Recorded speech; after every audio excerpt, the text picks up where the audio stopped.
Mhm.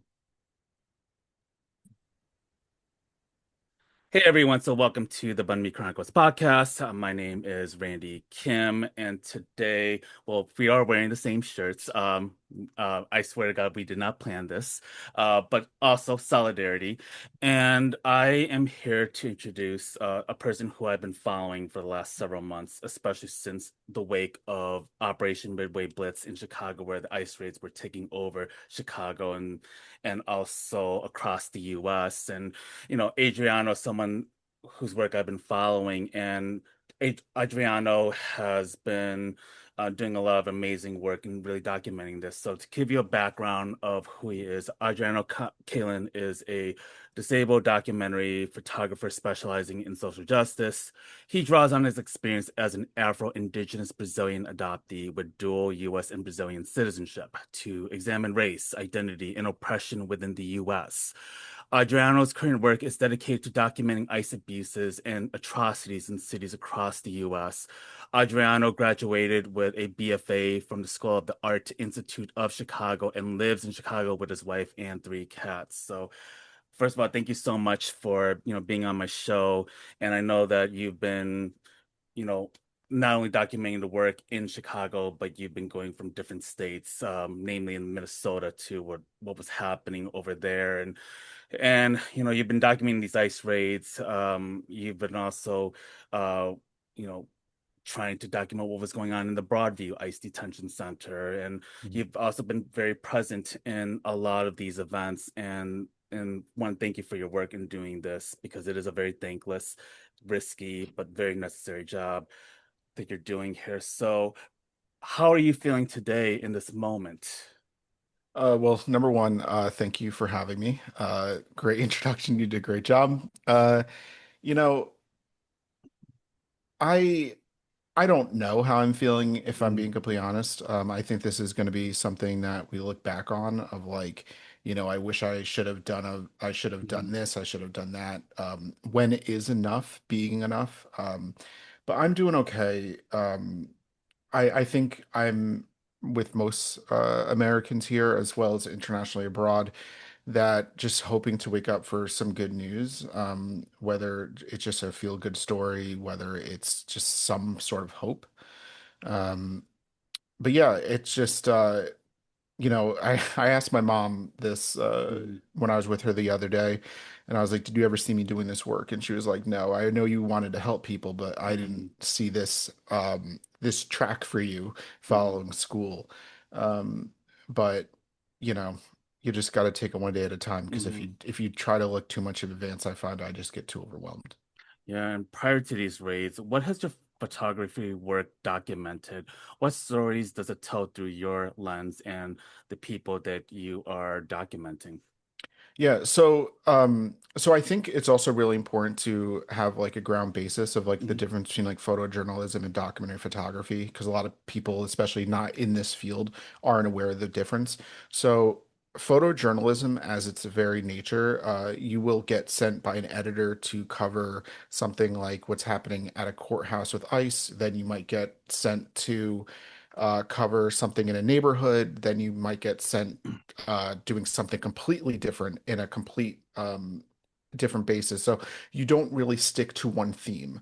Documenting photographers may mm, stay on a theme for a week, a month, years, decades. They really kind of work on a whole thesis of what their work wants to do. So my work as a documenting photographer is not just immigration, but civil rights, human rights, gentrification, redlining, really giving voice to a marginalized community. Because especially in the photography world, photography as its own art medium is um, it's an expensive medium. mm, Let's just call it what it mm, is. Yes, granted, everyone has cell phones these days, but even a good cell phone, you're looking at what, $500 to $1,000 on a good day. There is this barrier of accessibility that mm, photography lends itself to. In no fault to its own, it's just the technology, especially with the materials, the tariffs, et cetera, mm, that to get into this field, it's gatekeep by wealth. mm, Um, So really, at least from my standpoint, I think it's really important that immigrants, which I am an immigrant by its very definition, are also able to tell their own story, not have the story told for us. Mm, That is always something that, from a photojournalism standpoint, you know, you have these situations where people will document what's happening, but then not really be understanding the actual ground roots of how it got there in the first place. mm. I really appreciate you being able to draw on that experience and when the ice raids began to happen, what was the process in which you were about to go into this work, which obviously when there's chaos that was happening during that time, what did that look like for you in preparation and having to navigate? Because I know you've done a lot of documentation, like with the Gaza protest or Yep. with other social events or with, historical political events that are very charged. And what was that, what was the process like in trying to get that together? Yeah, so that's a really good question. That so the original like the first protest that I ever went to is like far as documenting was after October in 2023 regarding the Gaza Strip and what was happening there. Which I would, go down to the Loop, which that's the downtown area of Chicago, document, and that was when I was just graduating, getting my BFA in school. So I was kind of mixing what I was seeing in real world with also making like a thesis for school. Um, so I was getting critiqued by professors at SAIC. So the fact that, I was kind of being guided of like, all right, this is what you need to look for, this is what you need to do, yada, yada, yada. But as things started to escalate, especially when Trump won the presidency, that's when things really shifted. And what I mean by that is that under the Biden administration, there was always an understanding that, all right, you can have your First Amendment right, things might escalate, but Mhm, there was some sort of decorum between, protesters, the police. Yes, mhm, can things get out of hand? Of course. Um, but under this administration specifically, when I started documenting at Broadview, that's when the shift really started happening. So I started documenting in Broadview roughly of June/May of 2024. Um, and at that point, um, this was even before the Broadview building was even boarded up. This was before the gate was up. This was really where you could literally be right in front of the building. So this Kristi Noem was at that time was the Secretary of Homeland Security at that point. And then once Greg Bovino came into can you hear my cats by the way? Oh no, Oh, okay. I was it's all like, good. yeah. Um, so once Greg Bovino came in, and there was really this theater of, hey, we are going to make pretty much a mockery of Chicago with Operation Midway Blitz. That's when my wife was like, hey, things are really escalating. And some of the safety things that I ended up taking in response to that was getting HEFAT trained. So there are special journalists around the country which are HEFAT trained. HEFAT stands for Hostile Environmental First Aid Training. So the fact Mhm, that, God forbid, if I'm shot or if I'm wounded, or even mm, a colleague, I know how to use a tourniquet. I know how to save someone's life. So the fact that paramedics can get there in mm, time, or hopefully get there in time. mm. Um, but there was a sheer escalation where just everything seemed to be performative. So Yeah, I, think back to that time and how chaotic it was and how little it spread to the rest of the US because there were a lot of people that were not aware of what was going on in Chicago at that time. Um, people weren't talking enough about Black children getting detained in the early hours of the morning, like and having different kinds of very violent escalations that would be something that would be immediate breaking news, but it mhm. didn't turn out that way. And I wonder about your responsibility not only having to prepare for that, but what was your own interactions like with ICE and Border Patrol local law enforcement when you were documenting these? Because I know that oftentimes media is generally a big target, as we saw what happened with Gaza and how many press journalists were getting killed Yeah. daily on the daily, and what's going on in Russia, where a lot of, the journalism was getting shunned out. So I wonder about what did the safety really look like for you in having to be out there and then also witnessing community members getting attacked and getting arrested. Yeah, I will say this is going to sound like almost an oxymoron, which is going to surprise a lot of people. Mhm, This is me by no means defending Greg Bovino. Let me make this mhm, perfectly clear. mhm, But there were times when I would be literally 6 feet to 3 feet away from him. Like we could have pumped hands if we wanted to. We did not, just to be just to be clear. mhm, But he would look at me, I would look at him because I'm obviously documenting, and I could see him just mhm, seething of like this brown man is taking my fucking photo. mhm, You can feel the hate of other ICE agents that look right at you. But what I'm saying is the fact that when I was marked as press, I never felt as safe to document ICE if I was marked as press, where if I was going to the pharmacy or I was going to or driving through mhm, traffic and I wasn't marked and it had been like, oh, brown man in the car, let me detain him. mhm, mhm, And I think it was very much a decision on Greg Bo. This is just my personal mhm, opinion. I think it was very much on Greg Bovino's benefit that he wanted everything documented.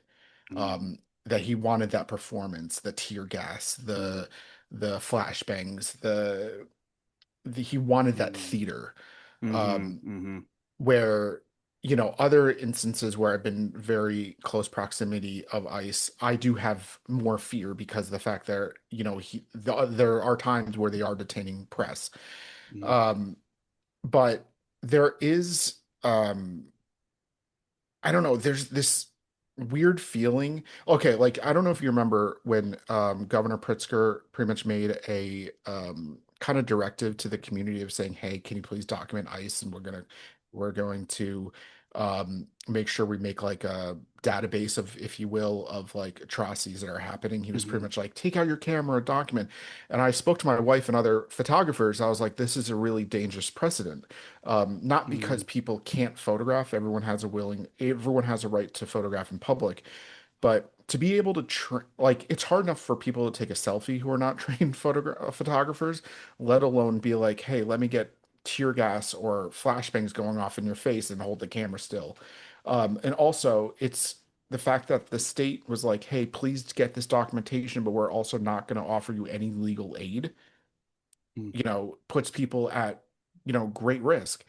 Um, but the even with what's happening in Delaney Hall being in Newark, New Jersey, in mhm, Essex County, under Mikey Sherrill, sorry, Shirley, I was seeing the exact same government tax tactics that ICE was using, then the state police were using. mhm, And there's this always this, and I feel like a lot of people here who are not in these spaces, oh, ICE and Border Patrol are harassing or tear gassing or whatever verb you want to use or adjective. There's this understanding that the state and the city, from a lot of Americans, think that they do the correct job. And then ICE and Border Patrol are the ones manufacturing the crisis. And I will be the first one to tell you that is false. mhm, um, the state and local officials make it so the fact that ICE and Border Patrol can um, exhibit their authority however means they want to. mhm, And then if you retaliate, you're the one being arrested. And mhm, what I always tell people in these scenes of, where people are risking their lives taking the photos, always look at the body language. Look at where the police are facing. Are they facing the crowd or are they facing ICE? That will tell you definitively who they are protecting, who they mhm, are offensive and who are they mhm, defensive against. Um, and the more you do this work, you never want to become immune to it because I think that's also really dangerous mhm, in its own mhm, nature. But The thing about documenting ICE and Border Patrol is there's no rules. You could just look at them wrong. You could just stand a little bit too close. There's no um, like when we think about law and order, we think about our constitutional right to protest. There is, in Chicago, at least from what I've noticed, it has been some of the most organized protesting in the sense from Mhm. local officials to the police to the community, etc. And like even for example, in Newark, I asked the state police and the Newark police and the Essex County. So a lot of people aren't aware of this. There should be a police liaison. There should be a police liaison from the police to the protesters. So the fact that if the police have an order, there's a liaison, communicating the directions to the protesters and vice versa. So there's that kind of like in between middleman. So the fact that, things go Mhm. smoothly. And Chicago, from what I've seen under Mayor Brandon Johnson, has done a very good job with this, where they have community liaisons. So the fact that things don't get out of hand and they're trained to not escalate. Newark was so egregiously bad to the Mhm. point where they were even trying to prohibit people, and press included, that we couldn't have masks. And when masks are included, they're talking about respirator masks, they're talking about goggles, they were talking about safety, any safety PPE, which is personal protective equipment. Also backpacks. So they were, and we press was even like, hey, how can we do our job if we can't bring a backpack? And we're like, we'll even voluntarily let you look through our backpacks, kind of like you would at a security checkpoint. And they were like, no, these are orders. We kept asking who the orders from. They wouldn't tell us. I mean, this is where we are. Mm, mm, mm. Whew, there's a lot to unpack there. So, And yeah, yeah, no, no, there is because I'm just trying to process this information too. And when you like observe community members, the protesters, especially like in your neighborhood or like in other parts of the Chicago neighborhood, what is it like to try to document what's going on with the protesters who are being attacked or being confronted, but also trying to preserve their safety? Because we do live in a yeah, very highly surveillance state, especially with GPS, with AI, and yeah, yeah. surveillance cameras everywhere you go. So I wonder about what does it mean in an ethical standpoint when you're trying to, document protests and confrontations and escalations that are happening, and how do you also preserve the agency of those who didn't consent nor necessarily consent to being documented. That's a great question. And so I will say first I will say there has been a significant escalation of surveillance at protests. Mhm. I'm starting to see more drones.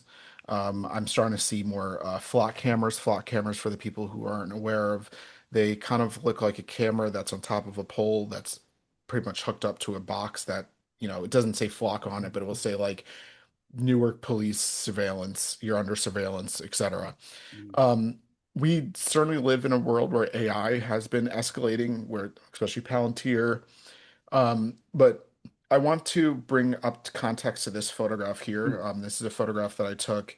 Um, it was in October, but it was one of the months following October, after what happened in Gaza. And what is still happening in Gaza, that's not past tense, it is still happening to this day.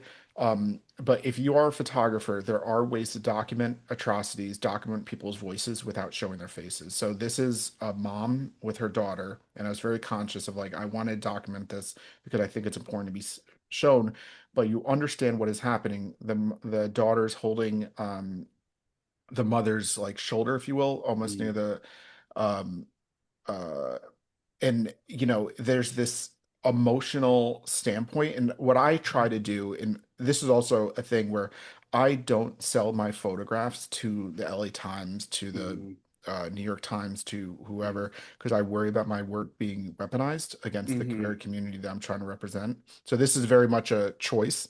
Mhm. But if you look at my photography, number one, I do a lot of black and white.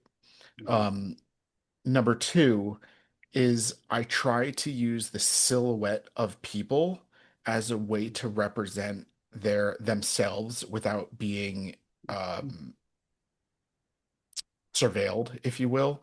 I'm very do my best to very intentionalize the composition of the photograph. So the fact that there is some protection. There are some photographs where um, I have to show the person who that's happening to, just because Mhm. either that's the position I'm in.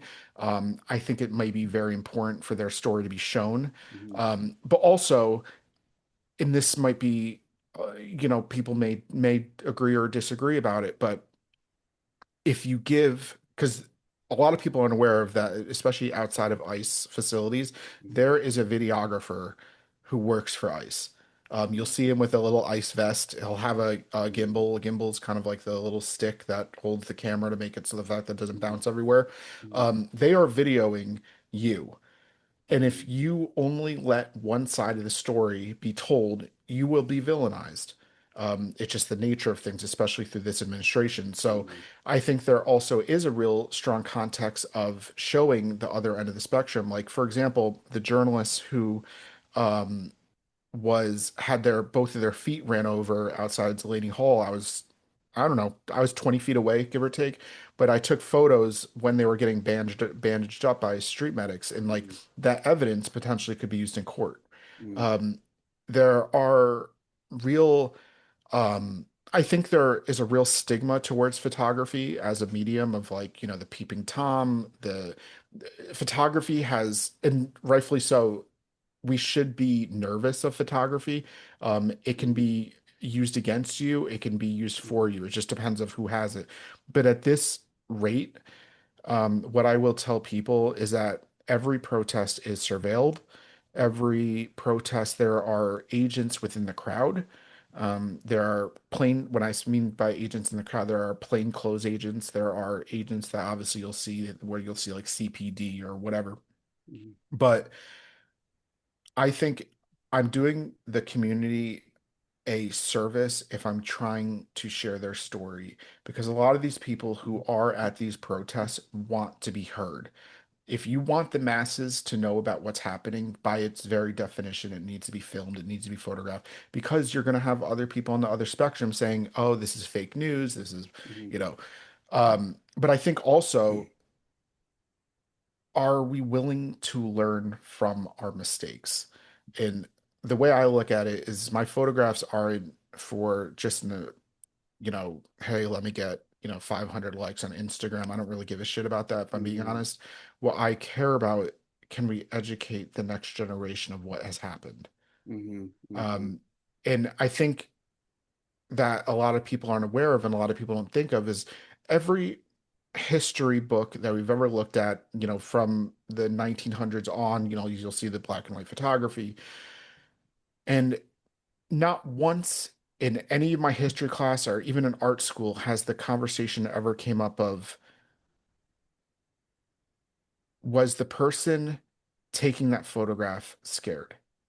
Mhm. The only thing we ever care about is the evidence of what happened Mhm. historically. Mhm. And what really opened my eyes to the importance of, should I document this or not, is that a lot of people aren't aware of this, but after Vietnam was the last war that was Mhm. fully photographed, where Mhm. they actually had people from the U.S. military documenting. Mhm. You had people from Life magazine, Mhm. from Vogue, from all these establishments to Mhm. document what was happening. That changed the Mhm. perception of war when they saw the atrocities that were happening in Yeah. Vietnam, Yeah. thousands of miles away. The Yeah. Pentagon then realized, oh shit, we need to censor the what's Mm. coming out. Yeah. And My ever Massacre was a good example of that too, because correct, that's something correct, I think about all the time. Or the napalm, of the naked correct. girl running away, Yep. that was very life-changing. Or what happened with, I'm also Vietnamese as well, Yep. and and and I can't remember the monk's name, but obviously Yes, the the monk who was self-immolated. yep. Yes. I, Yeah, I I think I can, I know I know. I can see the photograph, and I know. I I know. can't think of the photographer, and I can't think of Yes. the monk's name, because it was absolute by chance that that Mm-hmm. photograph was ever taken, because he Yes. wasn't supposed to have his camera with him in the first place. Mm-hmm.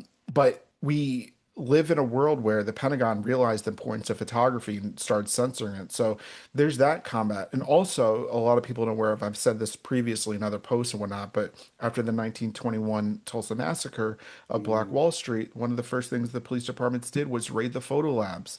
Photography is Mm-hmm. evidence.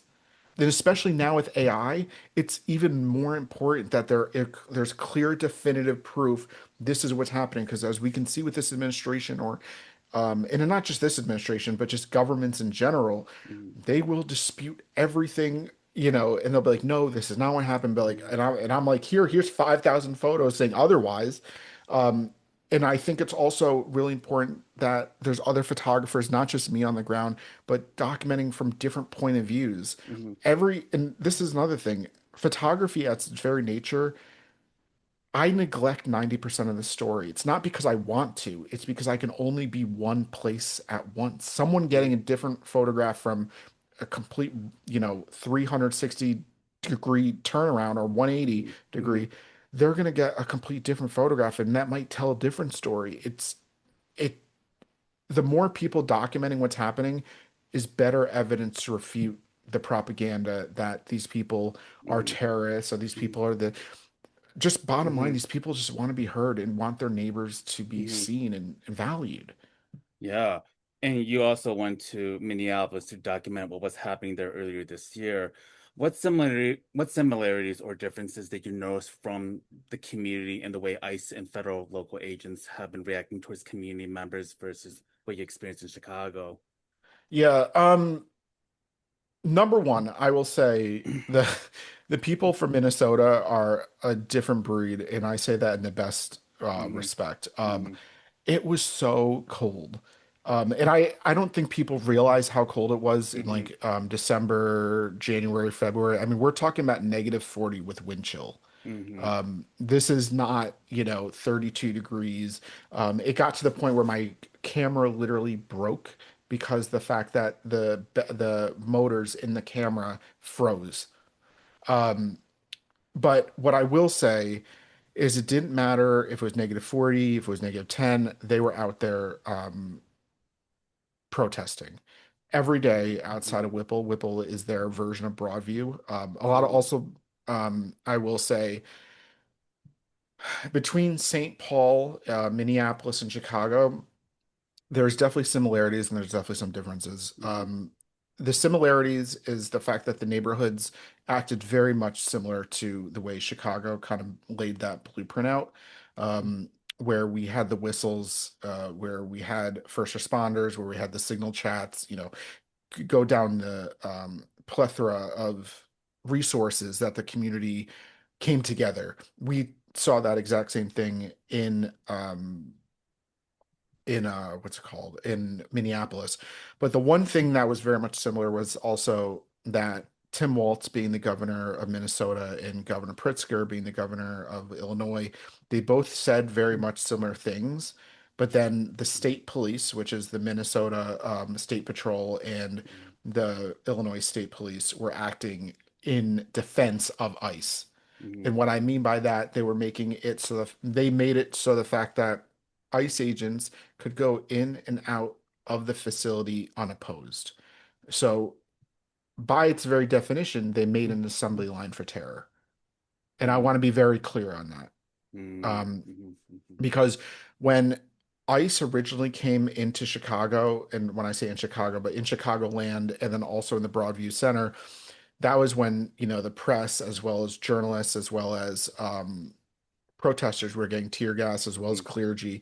A lot of people were very much willing to get hurt. So the fact that they were using more resources away from the neighborhoods, people were willing to go and be like, listen, shoot me as long as you're not hurting my neighbor. And that's something that I think gets overlooked. And then Hmm. when the state was like, all right, there's too much chaos, there's too much, this is not looking good on our part, they made it so the fact that ICE could go in and out, we had no idea who was being taken. We didn't know the license plates. We didn't know um, any of this information. But but I think that a lot of people also aren't aware of that. It is so hard. It's very easy to document outside the facilities, it's not hard because it's one place. Mhm. It is unbelievably hard Mhm. as a photographer to document ICE in action. Mhm. Um, as you well know, Chicago takes, if you want to go from one neighborhood to another, it might be 5 minutes, it might be a half an hour. You don't Mhm. know. Mhm. Um, and it's with Chicago being 77 different neighborhoods, um, it is very hard to document what is happening in real time. That's Mhm. why you don't see as many professional photos of ICE detaining people like in out in the neighborhoods. You see it Mhm. mostly outside the facility because Mhm. that's where it's easier to do it. Um, but I have the most respect for the neighbors of, whether it's Los Angeles, whether it's Mhm. New York, New Jersey, Memphis, Minneapolis, Chicago, New Orleans, and I'm sure I'm missing other metropolitan Mhm. areas. Um, but realizing the fact that we're all going through the same thing, is it makes you feel less alone, but Mhm. also it's horrifying. Hmm. Yeah, and I think one of the things that we were talking about before I hit record is that you were also traveling from state to state, and you were also trying to keep an eye on what was going on from a more ex-urban, rural area, small towns that obviously are not getting the kind of traction that, say, a Mhm. Minneapolis or North or Charlotte was getting or Chicago was getting. So, what was your experience in, going through like between states and different towns, like in Wisconsin or whether it's in North Dakota or what have you? Yeah, so one thing I think is really important. So I was with two other photographers, Ken Cook Jr., who's a phenomenal photographer in his own right. He does a lot of work in the west side of Chicago, and Dylan Yarborough, who does great work as well. And we did a road trip from Chicago all the way to New Orleans, which is pretty much down I-55, Mhm. for those of you not in the Chicago area. But we went through, we went through Missouri, we went through Mississippi, Louisiana, Arkansas, Tennessee, and obviously Illinois. And what was shocking to me, I didn't see one Trump sign. Not one. Not one. The only place I've ever seen Trump like Trump um signs were rural Wisconsin when I was Mm. going from Minnesota. And I've seen it in Northwest. I definitely have seen some in Northwest Indiana, yeah, like in didn't see Belleville. any. Yeah. Mm-hmm. And we took some of the, like, sometimes we were on the interstate, sometimes we went the back roads, but we really noticed a huge difference in just the political Mm. climate. Mm. Um, but it is such a weird feeling because if you look at a map of the United States is gargantuan. It's Mm. huge. Um, but these instances where immigrants or protesters or citizens Mm. are now being abducted, they're happening in pockets. You can be in a small town 20 miles outside of Chicago and you'll never know any of this is even happening. And I think Mhm. that's also one of the scariest things about this is the fact that Mhm. unless you're adjacent to it, you don't know. And Mhm. even people in this political space had no idea of the magnitude of what was happening in Delaney Hall. Mhm. Mhm. Um, so with what we're seeing is the fact that even, and I guess this is a great example, but in Memphis doesn't have that 237G agreement, which is pretty much making it so the fact that local and state can work with ICE. So pretty much in Tennessee, they can work with ICE. And Mhm. what that looks like is you have ICE literally riding shotgun in traffic stops with local or state officials. So they'll pull over a black or brown person, the cop will get out. They'll see that it's a brown or black person. The ICE agent will get out and they'll make sure that they're not an immigrant, and if they are, you can guess what happens. They get Mhm. detained. It becomes this spectacle. Um, but I think it's also really important as a photographer to, Mhm. I mean, just not even just as a photographer, just as a human being, to remember what we're fighting for in the first place. Mhm. So when I'm doing these trips, a lot of people are like, why are you driving 13 hours, across the country? I think it's important to not get overwhelmed with what is happening. Sometimes I'll take the back roads and just take photos of like something that's beautiful. Mhm. You need to do it for your own mental health. Mhm. Mhm. Um, I'm not immune to the trauma, Hmm. especially, being this. Hmm. I'm very much aware that I'm putting myself at risk. Hmm. Um, but I can't, I mean, what was the point of me getting an art degree and Hmm. not doing anything with it that will help others? Hmm. Why should I, if I was detained, why should I expect other people to help me if I'm not willing to help them? Hmm. Hmm. Um, but I think that is one thing that we are really seeing. I mean, it's similar to when we were hearing about different town halls in like Idaho, Montana, Wyoming, Hmm. where there are very small ice incidents that are happening, and people are pushing back about against AI. People are pushing Hmm. back against these town halls to the point where the executive branch and the legislative branch were like, "Hey, Republicans, stop doing town halls." Like that, And that's where data we are. centers. And I Yeah. don't know if you noticed that, but like data, like there's no data centers signs in a lot of the rural communities I've been seeing when I would be driving. I'm like, Yep. then that's very telling too, to Yep. see to see where their voices are at with this. Yeah. So I think um I don't know, it's very weird because like, I'll go to different pockets of the country and then I have to, check in with my wife of like, hey, I'm alive, I'm safe. Hmm. And there's times on Threads, which is like a meta platform, which I Hmm. will literally say out loud because I have quite the following. I'll say, hey, Hmm. if you don't hear from me by 1 a.m., there's something wrong.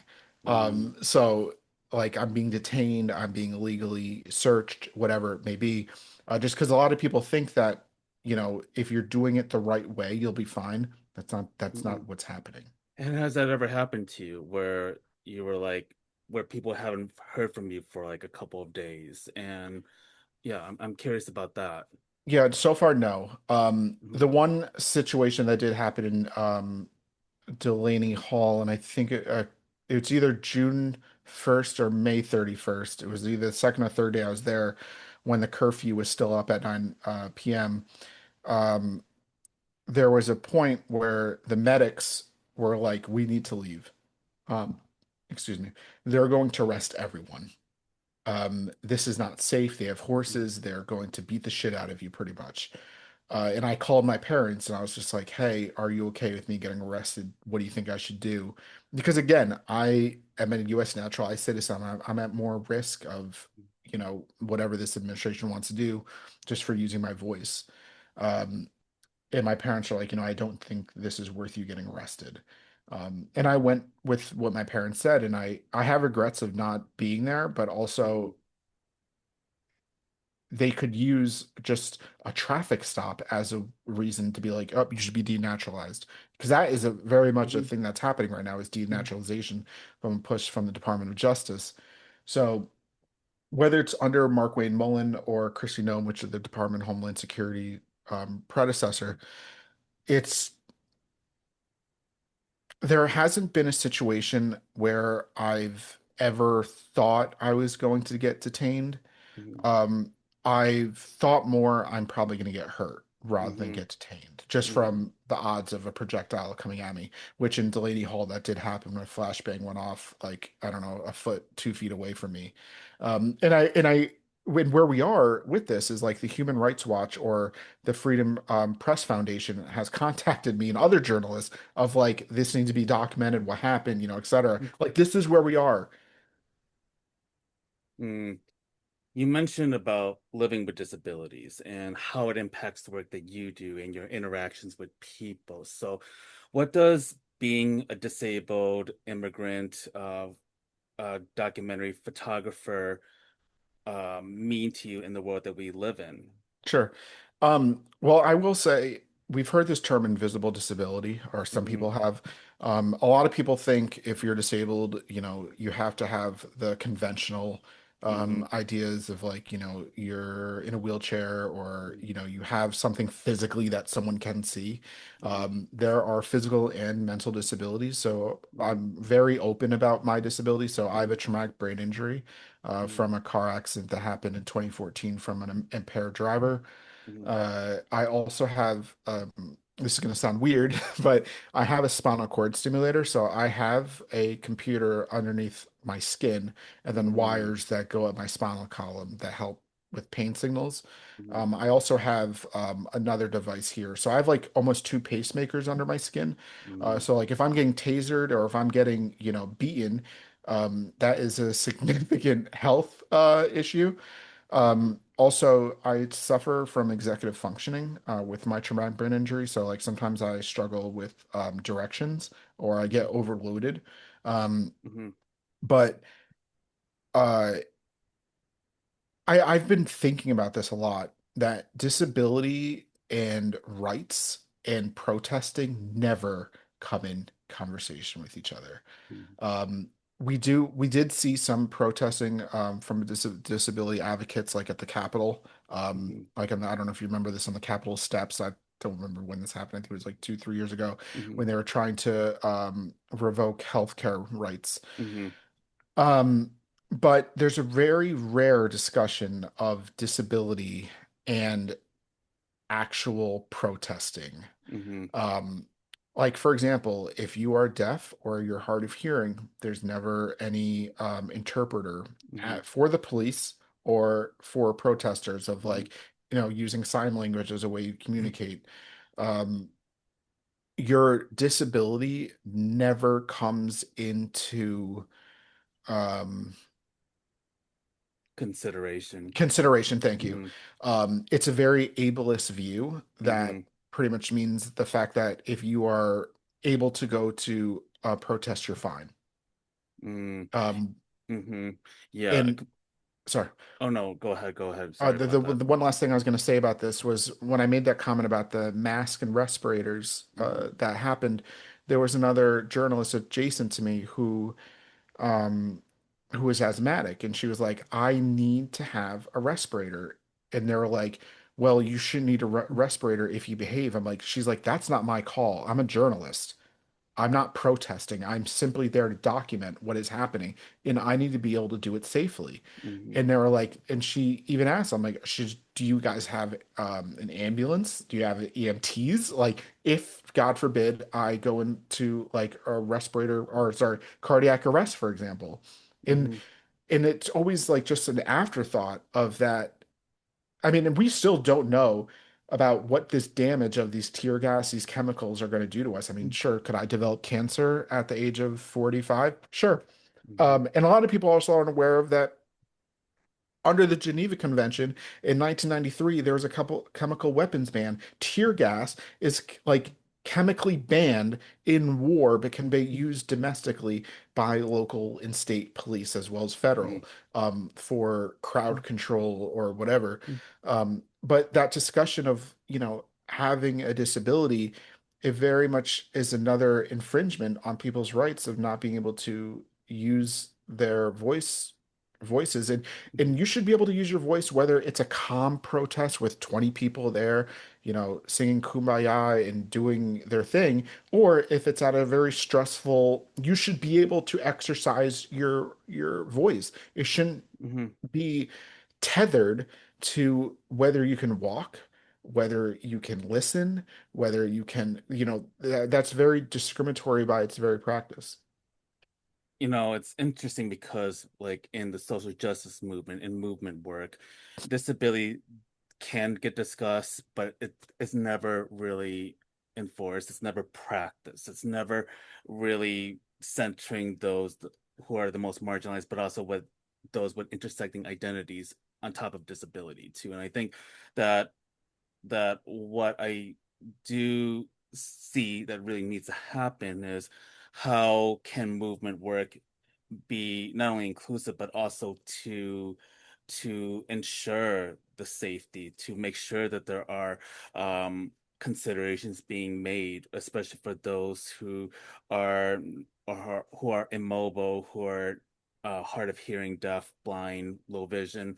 What does that look like? How can we best accommodate? Because when they're joining with people in protests, oftentimes they are the most facing the consequences because of the limitations that they have to deal with, and also because the way the state runs it. I'm going to be very blunt here, is that they're easy targets. Yeah. And so it's like this is something that we do see again. So what would be the best way, or if you were had to advise like um movement groups and community leaders, what would need to happen in order for disabled folks to feel safe and to feel like they can be seen and heard in this time? Yeah, I think that that's a really great question. I don't know if I have the 100% Hmm. answer, but I can tell you from a very simple thing that Congress or whatever is I think a lot of what makes people nervous in what is happening is there's no clear answers. Hmm. There, from my understanding, yes, you can have your passport or your passport ID card or like, your green card or whatever. The DHS has never, from a congressional Senate hearing, ever said, hey, to be clear, this is what we will find acceptable documentation. Hmm. Um, and where I'm going with this, I think what would make the community, feel safer for people with disabilities or people with, or even able bodies, is that if there was a clear directive from Todd Holman's the borders are Hmm. under the Department of Homeland Security, of kind of laying out the groundwork of like, this is what we will consider okay. This is what we consider not okay. And also, it shouldn't matter up to them. And I'm not saying it should, but what I'm saying is that I think it would alleviate a lot of people's anxiety. Um, and I think that there needs to be um, accountability, and not just on the protesters being, oh, you're APAC, you're a terrorist, you're going to get jailed for X amount of time. I think people, for them to start feeling better about going to these protests or just in general, is that, hey, they're going to be just as accountable as we are. It has to be a two-way street. Hmm. It can't just be like, oh, well, we're going to imprison everyone who opposes us and we're going to do whatever the fuck we want. Hmm. Um, Hmm. but I think there needs to be a clear hierarchy from ICE, from Border Patrol, from state, from local, of like, this is the commanding officer. If you have um any concerns, this is someone who you can speak to, no questions asked. There needs to be some way of doing this safely. And obviously, there also is the other standpoint of like, well, peaceful protests don't work. And we've heard that argument. And then, but there needs to be significantly more resources, whether that's like the National Lawyers Guild. So the fact that people feel like they're actually being Hmm. represented. I think the state should be offering free legal services for people exercising their constitutional rights because it shouldn't, the burden is already on the protester Hmm.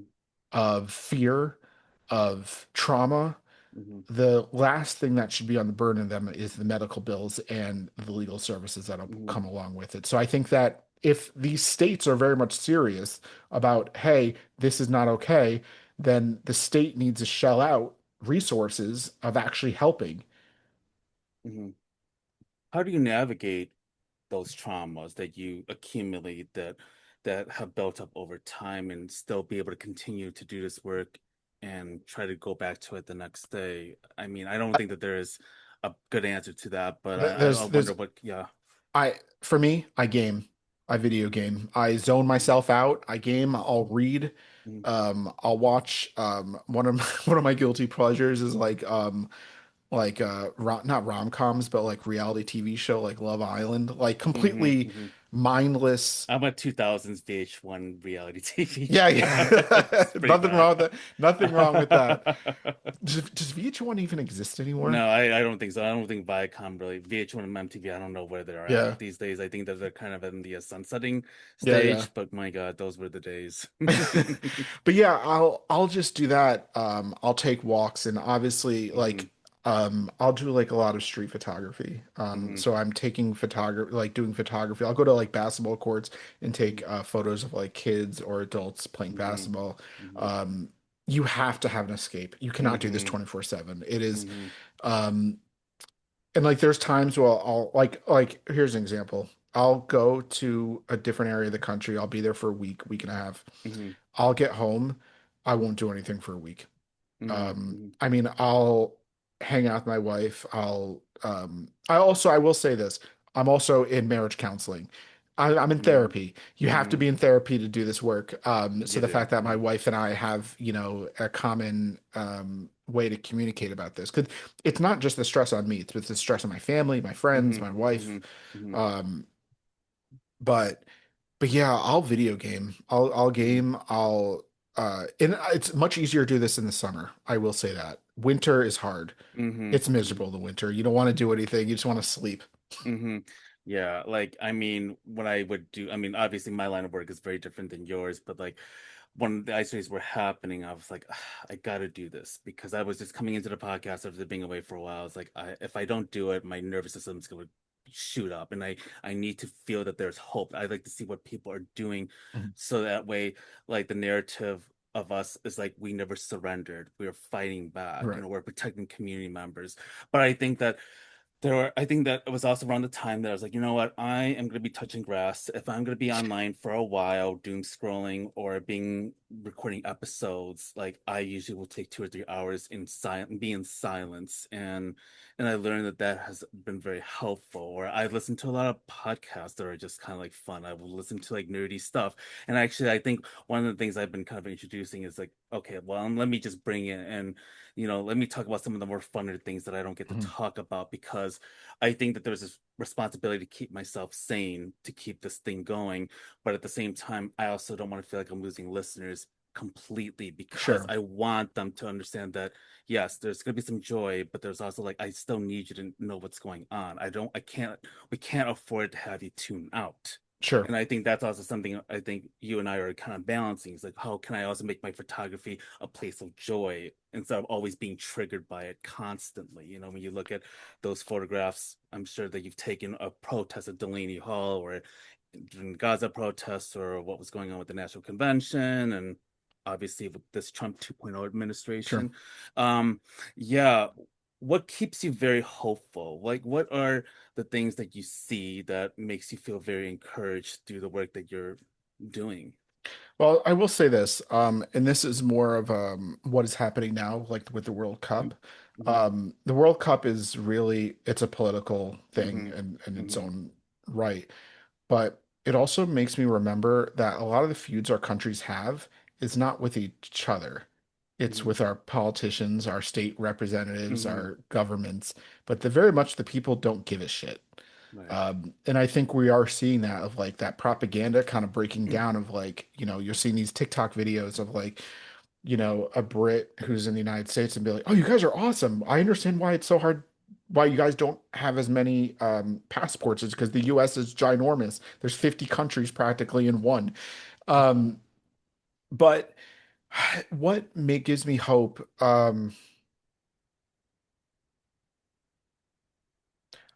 I will say there's so much trauma you can document to the point where Hmm. you're almost repulsed by it. Hmm. Um, I've been noticing that lately my composition has been changing where I try to photograph some of the most quiet moments that Hmm. don't seem exciting, Hmm. but might be sometimes the loudest. Hmm. Um, but what I tell myself is, and I've said this before, is that after like the Catholic Inquisition, for example, where you have a pendulum that right now is swinging right, Hmm. it will always swing back. Hmm. Hmm. It may be tomorrow, it may be next year, it may be a decade from now. I don't know. Hmm. And if anyone says otherwise, they're lying. We don't know. Hmm. Hmm. Um, Yeah, the Zoran th Mamdani yeah, effect in New York has also taken place. So, like, yeah, there are certain pendulums that are swinging too. It's like, okay, it's not static, just yeah, because we have a right fascist government doesn't mean it stays that way. I hope it swims Right. very quickly, but Sure. yeah, that's It's to a not point. Yeah. yeah, Mhm. it's not sustainable. And I think if I was to give President Trump some advice, um, I think what the policies that him, Stephen Miller, et cetera, I think they pushed too hard too quickly. Granted, they put this all in Project 2025, Hmm. but you can do all this shit through legislation. Doesn't mean the people are going to follow you. Hmm. And I think they did too much too fast, especially now the fact that with Medicaid, Medicare, with Hmm. they just Trump just stopped a signing of a bipartisan bill Hmm. to push through the SAVE Act. Having war with Iran, Yeah, on yeah. top of it, And then abating. tariffs, and it just this, Hmm. and it's just like I think people are getting really like even people who are not political are Hmm. getting really sick of the bullshit. I shouldn't know this much about like what is happening. Um, Hmm. but I think, but also there is a lot of people now getting involved politically, Hmm. whether that's, at the grand scale or even just like community. Like, okay, here's a great example for hope. Hmm. Chicago, when we were having Hmm. Operation Midway Blitz in Rogers Park, Rachel and I just moved to Rogers Park. My wife is Rachel, by the way. Hmm. Um, we moved here about a year and a half ago. For the first couple months, we didn't really know anyone because we came from Pilsen. Hmm. And when Operation Midway Bliss came, we met so many neighbors. It was like Pokemon Go all over the time of Hmm. like 2016. I Like remember being in Rogers Park, and I remember being in Rogers Park Beach, and everyone was like quietly looking at the Pokemon. I'm like the only one that wasn't getting into it because I was like, "Wow, this is really weird." but that's like one of the best things that has came out of this. Hmm. Is that people are willing to stand up for me. And Hmm. not just for me, but for my neighbors. People, and I mean this with 100%, like people will die for their neighbor. Yeah, And I think that scares this administration. Um, yeah. and I think that there is a ton of hope. Um, there, people want to know what is happening. People want Hmm. to know that people aren't going to be ridiculed for their faith, Hmm. for their skin color, for their accessibility, for whatever demographic that you want to pick. I think that it has given me hope that Americans are not okay with what's happening. I just Hmm. think that what is collectively happening is people don't know what to do. Hmm. Hmm. Hmm. Hmm. It's a very, very, it's a very poignant point there. And also, where can people follow your work and anything that you're kind of doing for the rest of this year? Yeah, so there's two avenues. I have a Substack. It's called The People's Aperture. So, as kind of a journalist, as a photographer, I create photo essays. So each essay will have, I don't know, 5 to 25 photos, give or Hmm. take. And then there'll be kind of an op-ed piece. These are all opinion pieces of what I'm exactly seeing on the ground. So I can use my own words to articulate what is happening. And then also on Instagram or Threads or Blue Sky, it's Adriano, Adriano, and then an Hmm. underscore, and then Kalin, Kalin. Last question. So, since you were taking photos of Greg Bovino, are you Yep. taller than him? No, I would say, I mean, I'm 5'6". I'm not tall. I I feel like think everyone's taller than him. That's why. Yeah, yeah. I think he and I are probably if we were back to back, I think we'd be very similar heights. The issue I just don't have, 5 to 25 men or women Hmm. protecting me Hmm. at all. But I will say, um, go like whoever's watching this, go to a protest. There's always there protests have a kind of a scale Hmm. of a moving scale of like there's some protests I mean there might be 5 people there. Hmm. You're fine. Um the more people, obviously more things can go wrong. And always be careful. But I think that some of this stuff you need to observe yourself. Hmm. As a photographer, as a videographer, as anyone documenting this, um, it is a very different experience Hmm. of seeing it in real life. Hmm. Um, Hmm. and like, for example, I'm going to a protest in on the 27th, which I think is Saturday. Yeah, Saturday in Grand Hmm. Rapids, Michigan, which is Hmm. going to be an armed protest. Hmm. That might not be the first protest I would advise someone to go to if they, Yeah. if it's their first time. But safety is everything. Um, be smart, um, and just know that this is hard, but you have to ask yourself, are you the adult that you were looking up to as a child? Hmm. Um, and are you, if you have children, you have grandchildren, you have a neighbor who's a young child, in a couple of years when this all passes, because this inevitably will, um, can you definitively say, I did something? Hmm. It Hmm. can't always be up to the next person because if that mentality, everything will fall. Hmm. Absolutely. And I want to say thank you so much for your time. I'm so honored to have you on. I've been obviously a fan of your work, and also seeing how important your documenting has been to a lot of our communities. You're showing the voices of our communities whose voices need to be amplified and to be elevated. And so I really appreciate what you've been doing, and thank you for representing Chicago and doing this in this very necessary work. And I hope that you do take great care of yourself. And I hope that people who are listening take care of themselves. I know that we talked a lot about the traumas and the very dark things that have happened under this administration, but I do hope that listening to this will help to get some ideas and to think of ways where you could protect yourself, but also your neighbors. And I Mhm. think that is a takeaway from all of this. So really, thank you so much from the bottom of my heart, Adriano. Thank you for having me. And I will say, if anyone doesn't feel comfortable going to a protest or just in general, um, just make sure you're registered to vote. Make sure your peers are registered to vote. Read as much as you can. Find out what books are banned. Read them. Hmm. Yeah, and also donate to grassroots Yep. organizations, volunteer your time, do some safety or, do some escorts, for immigrant neighbors that are afraid to go to the grocery store, to the doctor, Yep. So there are many infinite ways. So I Yeah. really, really appreciate There that. was a great Hmm.